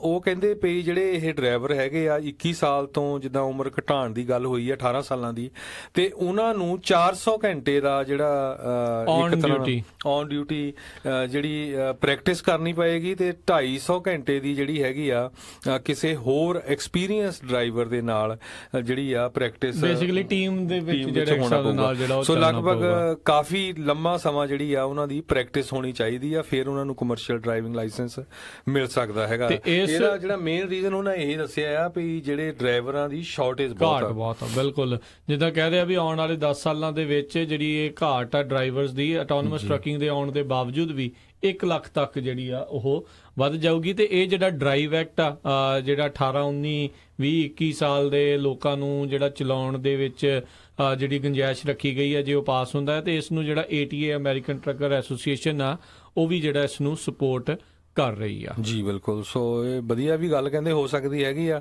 ਕਿਉਂਕਿ ਕਈ ਵਾਰੀ ਕੀ ਹੁੰਦਾ ਆ ਵੀ 18 ਸਾਲਾਂ ਦੇ ਜਿਹੜੇ ਫਿਰ ਬੰਦੇ ਸੋਚਦੇ ਵੀ ਹਾਈ ਸਕੂਲ ਚੋਂ ਨਿਕਲ ਕੇ ਹੁਣ ਕੀ ਕੀਤਾ ਜਾਵੇ, ਅਗਰ ਹਾਈ ਪੇਇੰਗ ਜੌਬ ਹੈਗੀ ਆ, ਗੁੱਡ ਟ੍ਰੇਨਿੰਗ ਹੈਗੀ ਆ ਤੇ ਉਹਦੇ ਨਾਲ ਜਿੱਦਾਂ ਹੁਣ ਚਾਂਸ ਹੋ ਸਕਦਾ ਆ। ਜਿਹੜੀ ATA ਹੈਗੀ ਆ ਅਮਰੀਕਨ ਟਰੱਕਰ ਐਸੋਸੀਏਸ਼ਨ, ਉਹਨਾਂ ਦੇ ਮੁਤਾਬਕ ਕਹਿੰਦੇ ਪਈ 50,000 ਡਰਾਈਵਰਾਂ ਦੀ ਜਿਹੜੀ ਘਾਟ ਆ ਹਰ ਸਾਲ। ਸੋ ਬਹੁਤ ਜ਼ਿਆਦਾ ਘਾਟ ਹੈਗੀ ਆ USA ਦੇ ਵਿੱਚ ਟਰੱਕ ਡਰਾਈਵਰਸ ਦੀ। ਜੀ ਅਗਲੀ ਜਿਹੜੀ ਆਪਾਂ ਇੱਕ ਫਰੈਜ਼ਨੋ ਦੇ ਜਿਹੜੇ ਕਾਉਂਟੀ ਦਾ ਜਿਹੜਾ ਇੱਕ ਟਰੱਕ ਡਰਾਈਵਰ ਹੈ ਜੇ ਉਹਦੀ ਗੱਲ ਕਰੀਏ ਤਾਂ ਕਹਿੰਦੇ ਉਹ ਬੜਾ ਹੀ ਖੁਸ਼ਕਿਸਮਤ ਜਿਹੜਾ ਨਿਕਲਿਆ ਤੇ ਕਹਿੰਦਾ ਗ੍ਰੇਪ ਵਾਈਨ I-5 ਦੇ ਉੱਤੇ ਜਿਹੜਾ ਜਾ ਰਿਹਾ ਸੀ, ਫਿਊਲ ਭਰਾ ਰਿਹਾ ਸੀ ਤੇ ਉਹਨੇ ਵੇਖਿਆ ਵੀ ਚੱਲ ਕੋਈ ਨਹੀਂ ਆਪਾਂ ਕੀ ਇੱਕ ਸਕ੍ਰੈਚਰ ਜਿਹੜਾ ਬਾਏ ਕਰ ਲੈਂਦੇ ਤੇ ਕਹਿੰਦਾ ਇੰਨਾ ਕਿਸਮਤ ਜਿਹੜੀ ਉਹਦੀ ਚਮਕ ਗਈ ਉੱਥੇ ਹੀ ਵੀ $7.5 ਲੱਖ ਜਿਹੜਾ ਉਹ ਸਕ੍ਰੈਚਰ ਦੇ ਵਿੱਚੋਂ ਉਹ ਵਿਨ ਕਰ ਗਿਆ। ਸੋ ਕਹਿੰਦਾ ਵੀ ਓ ਮਾਈ ਗॉड ਆਈ ਹੈਵ ਮਨੀ ਨਾਓ। ਕੈਸਟਰੋ ਜਿਹੜਾ ਉਸਦਾ ਨਾਂ ਜਿਹੜਾ ਦੱਸਿਆ ਜਾਂਦਾ ਹੈ, ਟਰੱਕ ਡਰਾਈਵਰ ਕਰੂਜ਼ ਰਿਵਾਜ਼ ਕੈਸਟਰੋ ਜਿਹੜਾ ਹੈ ਫ੍ਰੈਜ਼ਨੋ ਕਾਉਂਟੀ ਦੇ ਵਿੱਚ ਰਹਿਣ ਵਾਲਾ ਆ। ਇਸ ਤਰੀਕੇ ਦੇ ਨਾਲ ਉਹਦੀ ਜਿਹੜੀ ਅਚਾਨਕ ਕਿਸਮਤ ਬਦਲ ਗਈ। ਜੀ ਅਗਲੀ ਖਬਰ ਵੱਲ ਚੱਲੀਏ। ਜਿਸ ਤਰ੍ਹਾਂ ਆਪਾਂ ਪਿਛਲੇ ਕਈ ਮਹੀਨਿਆਂ ਤੋਂ ਦੱਸ ਰਹੇ ਸੀ ਵੀ ਊਬਰ ਵੀ ਜਿਹੜੀ ਫੁੱਲ ਫਲੈਜ ਆ ਰਹੀ ਹੈ ਟਰੱਕਿੰਗ ਇੰਡਸਟਰੀ ਦੇ ਵਿੱਚ ਤੇ ਆਲਰੇਡੀ ਜਿੱਦਾਂ ਕਈ ਸਟੇਟਾਂ ਦੇ ਵਿੱਚ ਕਾਮਯਾਬ ਵੀ ਆ। ਸੋ ਊਬਰ ਨੇ ਅੱਜ ਇੱਕ ਨਵਾਂ ਪ੍ਰੋਗਰਾਮ ਲਾਂਚ ਕੀਤਾ ਹੈਗਾ ਊਬਰ ਫਰੇਟ, ਜਿਹਦੇ ਵਿੱਚ ਕਹਿੰਦੇ ਜਿਹੜੇ ਊਬਰ ਦੇ ਡਰਾਈਵਰਸ ਹੈਗੇ ਆ ਉਹਨਾਂ ਲਈ ਇੱਕ ਸਪੈਸ਼ਲ ਕਾਰਡ ਉਹਨਾਂ ਨੇ ਬਣਾਇਆ ਹੈਗਾ ਜਿਹਦੇ ਨਾਲ ਉਹਨਾਂ ਨੂੰ 20 ਸੈਂਟ ਪਰ ਗੈਲਨ ਜਿਹੜਾ ਰੀਟੇਲ ਪ੍ਰਾਈਸ ਆ ਉਹ TA ਤੇ ਪੈਟਰੋ ਟਰੱਕ ਸਟਾਪ ਤੋਂ ਸਸਤੀ ਮਿਲੂਗੀ। ਬਿਲਕੁਲ। ਸੋ ਬੇਸਿਕਲੀ ਲੋਕਾਂ ਨੂੰ ਆਪਣੀ ਜਿਹੜੀ ਊਬਰ ਫਰੇਟ ਐਪ ਦੇ ਉੱਤੇ ਜੋ ਕਿ ਚੱਲਦਿਆਂ ਨੂੰ ਹਰਜੋਤ ਸਿੰਘ ਜੀ ਹੋਈ ਚੱਲਾ ਮੈਨੂੰ ਲੱਗਦਾ ਸਾਲ ਪਿਛਲੇ ਸਾਲ ਦੇ ਵਿੱਚ ਜਿਹੜੀ ਆ ਜਿਹੜੇ ਵੱਡੇ ਪੈਮਾਨੇ ਦੇ ਉੱਤੇ ਜਿਹੜੀ ਆ ਰਿਲੀਜ਼ ਹੋਈ ਸੀ। ਬਹੁਤ ਸਾਰੇ ਲੋਕ ਜਿਹੜੇ ਇਸ ਨੂੰ ਯੂਜ਼ ਵੀ ਕਰਦੇ ਨੇ। ਉਹਨਾਂ ਨੂੰ ਦੇ ਲਈ ਉਹਨਾਂ ਨੇ ਇਨਸੈਂਟਿਵ ਪ੍ਰੋਗਰਾਮ ਹੁਣ ਰੱਖਿਆ ਤਾਂ ਜੋ ਵੱਧ ਤੋਂ ਵੱਧ ਲੋਕ ਜਿਹੜੇ ਆ ਉਹਨਾਂ ਦੀ ਐਪ ਨੂੰ ਵਰਤਣ। ਤੇ ਉਹ ਇਕੱਲਾ ਇਹ ਨਹੀਂ ਰਾਜਕਰਮਵੀਰ ਸਿੰਘ ਜੀ, ਉਹਨਾਂ ਨੇ ਇਹ ਕੀਤਾ ਵੀ ਜੇ ਤੁਸੀਂ 10 ਲੋਡ ਜਿਹੜੇ ਆ ਊਬਰ ਫਰੇਟ ਪਲੱਸ ਦੇ ਮੈਂਬਰ ਬਣ ਕੇ ਜੇ ਤੁਸੀਂ ਕਰ ਦਿੰਦੇ ਆ, ਉਹ ਤੋਂ ਬਾਅਦ ਤੁਹਾਨੂੰ ਜੇ ਤੁਸੀਂ ਨਵਾਂ ਟਰੱਕ ਬਾਈ ਕਰਦੇ ਆ ਜਿੱਦਾਂ ਨੈਵੀਸਟਾਰ ਤੋਂ $16,000 ਉਹ ਆਫ ਹੋਊਗਾ ਤੁਹਾਨੂੰ। ਤੇ ਇਸੇ ਤਰ੍ਹਾਂ $4,000 ਜੇ ਤੁਸੀਂ ਯੂਜ਼ ਟਰੱਕ ਬਾਈ ਕਰੋਗੇ ਉਹ ਆਫ ਹੋਊਗਾ। ਤੇ ਕਹਿੰਦੇ 20 ਤੋਂ 50% ਜਿਹੜੀ ਆ ਟਰੱਕ ਦੀ ਮੇਨਟੇਨੈਂਸ ਤੇ ਉਹਦੇ ਪਾਰਟਸ ਆ ਉਹਦੇ ਉੱਤੇ ਜਿਹੜੇ ਤੁਹਾਨੂੰ ਆਫ ਹੋਣਗੇ। ਜੀ ਪਰ ਕਹਿੰਦੇ ਵੀ ਇਸ ਡਰਾਈਵਰ ਉਹੀ ਜਿਹੜੇ ਇਸ ਦੇ ਲਈ ਐਲੀਜੀਬਲ ਹੋਣਗੇ ਜਿਹੜੇ ਘੱਟੋ ਘੱਟ ਮਹੀਨੇ ਦੇ ਵਿੱਚ ਜਿਹੜੇ ਊਬਰ ਫਰੇਟ ਤੋਂ ਜਿਹੜੇ ਆਪਣੇ ਲੋਡ ਆ ਇੱਕ ਅੱਧਾ ਜਿਹੜਾ ਜ਼ਰੂਰ ਬੁੱਕ ਕਰਨ ਤੇ ਐਗਰੀਮੈਂਟ ਜਿਹੜਾ ਊਬਰ ਦੇ ਨਾਲ ਜਿਹੜਾ ਹੋਵੇ, ਵੱਖਰੇ ਜਿਹੜੇ ਸਰਵਿਸ ਪ੍ਰੋਵਾਈਡਰਸ ਦੇ ਨਾਲ ਜਿਹੜਾ ਉਹ ਜੁੜਿਆ ਹੋਇਆ ਆ। ਸੋ ਉਹਨਾਂ ਨੇ ਓਬਵੀਅਸਲੀ ਆਪਣੇ ਨਾਲ ਜੋੜਨ ਦੇ ਲਈ ਤੁਹਾਨੂੰ ਕੰਟਰੈਕਟ ਦੇ ਵਿੱਚ ਜਿਹੜਾ ਸਾਈਨ ਵੀ ਜਿਹੜਾ ਉਹ ਕਰਨਾ ਆ। ਸੋ ਦੇਖਦੇ ਆ ਕਿਸ ਤਰੀਕੇ ਦੇ ਨਾਲ ਬਣਦਾ ਆ। ਤੇ ਹਰਜੋਤ ਸਿੰਘ ਜੀ ਊਬਰ ਦੇ ਜੇ ਕਹਿ ਲਓ ਵੀ ਅੰਦਰੂਨੀ ਗੱਲਾਂ ਦੇ ਵਿੱਚੋਂ ਉਹਨਾਂ ਨੇ ਇੱਕ ਆਪਣੇ ਇੰਸ਼ੋਰੈਂਸ ਦੇ ਉੱਤੇ ਵਰਕਆਊਟ ਕਰਨਾ ਵੀ ਸ਼ੁਰੂ ਕਰ ਦਿੱਤਾ ਹੈ ਆਲਰੇਡੀ। ਕਈ $1 ਬਿਲੀਅਨ ਉਹਨਾਂ ਨੇ ਆਪਣੇ ਹੁਣ ਉਸ ਪਾਸੇ ਵੱਲ ਨੂੰ ਜਿਹੜੇ ਲਾਉਣੇ ਸ਼ੁਰੂ ਕੀਤੇ ਆ, ਕਿਉਂਕਿ ਇਸ ਟਾਈਮ ਕਹਿੰਦੇ ਊਬਰ ਫਰੇਟ ਦੀ ਸਭ ਤੋਂ ਵੱਡੀ ਪ੍ਰੋਬਲਮ ਜਿਹੜੀ ਇੰਸ਼ੋਰੈਂਸ ਨੂੰ ਲੈ ਕੇ ਜਿਹੜੀ ਆ ਰਹੀ ਆ ਵੀ ਕੌਣ ਉਹਦਾ ਵਾਲੀ ਵਾਰਿਸ ਆ, ਵੀ ਜੇ ਰੱਬ ਨਾ ਕਰੇ ਕੁਝ ਜਿਹੜਾ ਨੁਕਸਾਨ ਹੁੰਦਾ ਹੈ ਲੋਡ ਨੂੰ। ਤੇ ਉਹਨਾਂ ਨੇ ਆਲਰੇਡੀ ਆਪਣੇ ਪੱਧਰ ਦੇ ਉੱਤੇ ਇੱਕ ਜਿਹੜਾ ਇੰਸ਼ੋਰੈਂਸ ਪ੍ਰੋਗਰਾਮ ਜਿਹੜਾ ਸ਼ੁਰੂ ਕਰਨ ਦੇ ਕਗਾਰ ਦੇ ਆ ਤੇ ਜਿੱਦਣ ਉਹ ਕਰ ਗਏ ਤਾਂ ਉਹ ਹੋਰ ਕਈ ਇੰਸ਼ੋਰੈਂਸ ਕੰਪਨੀਆਂ ਨੂੰ ਤੇ ਬਾਕੀ ਜਿਹੜੇ ਕਹਿ ਲਓ ਵੀ ਕਿਤੇ ਨਾ ਕਿਤੇ ਬ੍ਰੋਕਰ ਦੇ ਇਹ ਰੋਜੀ ਰੋਟੀ ਦੇ ਉੱਤੇ ਜਿਹੜਾ ਇਹ ਜ਼ਿਆਦਾ ਜਿਹੜਾ ਇਸ ਟਾਈਮ ਕੰਮ ਜਿਹੜਾ ਇਹਨਾਂ ਨੇ ਚੱਕਿਆ ਹੋਇਆ ਉਹ ਉਹਨਾਂ ਨੂੰ ਉਹਦੇ ਵਿੱਚੋਂ ਕੱਢਣਾ ਚਾਹੁੰਦੇ ਆ ਬੇਸਿਕਲੀ। ਤੇ ਉਹ ਐਜ਼ ਏ ਐਪ ਦੇ ਥਰੂ ਜਿਹੜਾ ਉਸ ਨੂੰ ਲੋਕਾਂ ਨੂੰ ਕਹਿੰਦੇ ਆ ਵੀ ਤੁਸੀਂ ਵੱਧ ਤੋਂ ਵੱਧ ਇਸ ਦੇ ਥਰੂ ਜਿਹੜਾ ਉਹ ਵਰਤੋ। ਸੋ ਦੇਖਦੇ ਆ ਜਿਹੜਾ ਕਿਸ ਤਰੀਕੇ ਦੇ ਨਾਲ ਜਿਹੜਾ ਇਹ ਬਣਦਾ ਆ। ਪਰ ਇਹ ਲਗਾਤਾਰ ਕਿਉਂਕਿ ਇੰਨੀ ਵੱਡੀ ਕੰਪਨੀਆਂ ਇੰਨੇ ਕੁ ਬਿਲੀਅਨਸ ਆਫ ਡਾਲਰ ਇਹਨਾਂ ਕੋਲ ਪਏ ਆ ਜਿਹੜੇ ਇਹਨਾਂ ਨੇ 2-4 ਇੱਧਰ ਉੱਧਰ ਵੀ ਲਾ ਲੂ ਲਏ ਤੇ ਇਹਨਾਂ ਨੂੰ ਜਿਹੜਾ ਬਹੁਤਾ ਫਰਕ ਨਹੀਂ ਪੈਂਦਾ। ਪਰ ਓਵਰਆਲ ਇੰਡਸਟਰੀ ਦੇ ਉੱਤੇ ਜਿਹੜਾ ਇਸਨੇ ਜਿਹੜਾ ਕਾਫੀ ਜਿਹੜਾ ਅਸਰ ਛੱਡੂਗਾ। ਜਿਹੜੀ ਅਗਲੀ ਖਬਰ ਆ ਰਹੀ ਆ ਉਹਦੇ 'ਚ ਵੀ ਫਿਰ ਆਪਾਂ ਜਿਸ ਤਰ੍ਹਾਂ ਕਹਿੰਦੇ ਆ ਵੀ ਕਈ ਵਧੀਆ ਕੰਮ ਕਰਦੇ ਕਈ ਮਾੜਾ ਕੰਮ ਕਰਦੇ ਆ। ਸ਼ਿਕਾਗੋ ਤੋਂ ਆ ਰਹੀ ਆ। ਸ਼ਿਕਾਗੋ ਦੇ ਵਿੱਚ ਲਾਸ ਐਲੀ ਕਾਉਂਟੀ ਸਰਕਟ ਕੋਰਟ ਜਿਹੜੀ ਹੈਗੀ ਆ ਉਹਨਾਂ ਨੇ ਸ਼ਿਕਾਗੋ ਏਰੀਏ ਦਾ ਇੱਕ ਬੰਦਾ ਜਿਹਦਾ ਨਾਂ ਕਰਮਜੀਤ ਸਿੰਘ ਦੱਸਿਆ 33 ਸਾਲਾਂ ਦਾ, ਨਾਰਥ ਅਰੋਰਾ ਦੇ ਵਿੱਚ ਉਹ ਪਿਛਲੇ ਜਿੱਦਾਂ ਅਕਤੂਬਰ ਦੇ ਵਿੱਚ ਇੰਟਰਸਟੇਟ 80 ਦੇ ਉੱਤੇ ਸ਼ਰਾਬ ਪੀ ਕੇ ਜਿਹੜਾ ਆ DUI ਦੇ ਚਲਾ ਰਿਹਾ ਸੀ ਟਰੱਕ ਨੂੰ, ਸੈਮੀ ਟ੍ਰੇਲਰ ਨੂੰ। ਜਦੋਂ ਉਹਦਾ ਜਿਹੜਾ ਟਰੱਕ ਆ ਉਹ ਇੱਕ ਡਿੱਚ ਦੇ ਵਿੱਚ ਵੜ ਗਿਆ ਤੇ ਉਹ ਤੋਂ ਬਾਅਦ ਫਿਰ ਹੁਣ ਉਹਨਾਂ ਨੂੰ ਜਿਹੜਾ ਚਾਰਜ ਕੀਤਾ ਗਿਆ ਤੇ ਉਹਨੂੰ ਜਿਹੜੀ ਜੇਲ੍ਹ ਹੋਈ ਹੈਗੀ ਆ ਤੇ 18 ਮਹੀਨਿਆਂ ਦੀ ਜਿਹੜੀ ਸਜ਼ਾ ਦਿੱਤੀ ਗਈ ਹੈਗੀ ਆ ਕੋਰਟ ਵੱਲੋਂ। ਤੇ ਕਹਿੰਦੇ ਭਈ 6 ਮਹੀਨਿਆਂ ਤੋਂ ਬਾਅਦ ਉਹ ਪੈਰੋਲ ਤੇ ਆ ਸਕਦਾ। ਸੋ ਇੱਕ ਤਰ੍ਹਾਂ ਨਾਲ ਕੋਰਟ ਨੇ ਮੈਸੇਜ ਵੀ ਦਿੱਤਾ ਹੈਗਾ ਆ ਵੀ ਜੇ ਕੋਈ ਵੱਡਾ ਜਿਹੜਾ ਟਰੱਕ ਹੈਗਾ ਜਾਂ ਸੈਮੀ ਟ੍ਰੇਲਰ ਕੋਈ DUI ਜਾਂ ਡਰੰਕ ਕਰਕੇ ਡਰਾਈਵ ਕਰਦਾ ਤੇ ਉਹਦੀ ਸਜ਼ਾ ਜਿਹੜੀ ਬਹੁਤ ਜ਼ਿਆਦਾ ਆ ਤੇ ਕਿਸੇ ਨੂੰ ਇਸ ਤਰ੍ਹਾਂ ਡਰਾਈਵ ਕਰਨਾ ਵੀ ਨਹੀਂ ਚਾਹੀਦਾ ਹੈਗਾ। ਜੀ ਜੀ। ਤੇ ਹਰਜੋਤ ਸਿੰਘ ਜੀ, ਜੇ ਆਪਾਂ ਸਮੇਂ ਦੇ ਉੱਤੇ ਨਜ਼ਰ ਮਾਰੀਏ, ਅੱਜ ਦੇ ਪ੍ਰੋਗਰਾਮ ਦਾ ਸਮਾਂ ਜਿਹੜਾ ਹੁਣ ਇੱਥੇ ਹੀ ਜਿਹੜਾ ਉਹ ਸਮਾਪਤ ਹੋ ਰਿਹਾ ਆ ਤੇ ਆਪਾਂ ਹੁਣ ਇਜਾਜ਼ਤ ਲੈਂਦੇ ਹਾਂ ਆਪਣੇ ਸਰੋਤਿਆਂ ਤੋਂ। ਮਿਲਾਂਗੇ ਆਪਾਂ ਆਪਣੇ ਸਰੋਤਿਆਂ ਨੂੰ ਅਗਲੇ ਬੁਲੇਟਿਨ ਦੇ ਵਿੱਚ। ਉਦੋਂ ਤੱਕ ਲਈ ਮੈਨੂੰ ਰਾਜਕਨਵੀਰ ਸਿੰਘ, ਮੈਨੂੰ ਹਰਜੋਤ ਸਿੰਘ ਖਾਲਸਾ ਨੂੰ ਇਜਾਜ਼ਤ ਦਿਓ। ਸਾਡੇ ਦੋਨਾਂ ਵੱਲੋਂ ਤੁਹਾਨੂੰ ਸਾਰਿਆਂ ਨੂੰ ਬਹੁਤ ਪਿਆਰ ਸਤਿਕਾਰ ਸਾਹਿਬ ਦੋਨੋਂ ਜੁੜ ਕੇ ਨਿੱਘੀ ਜਿਹੀ ਸਤਿ ਸ੍ਰੀ ਅਕਾਲ ਜੀ। ਜਿਉਂਦੇ ਵਾਸਤੇ ਰਹੋ, ਹੱਸਦੇ ਖੇਲਦੇ ਰਹੋ, ਸੁਣਦੇ ਰਹੋ ਪੰਜਾਬੀ ਰੇਡੀਓ USA।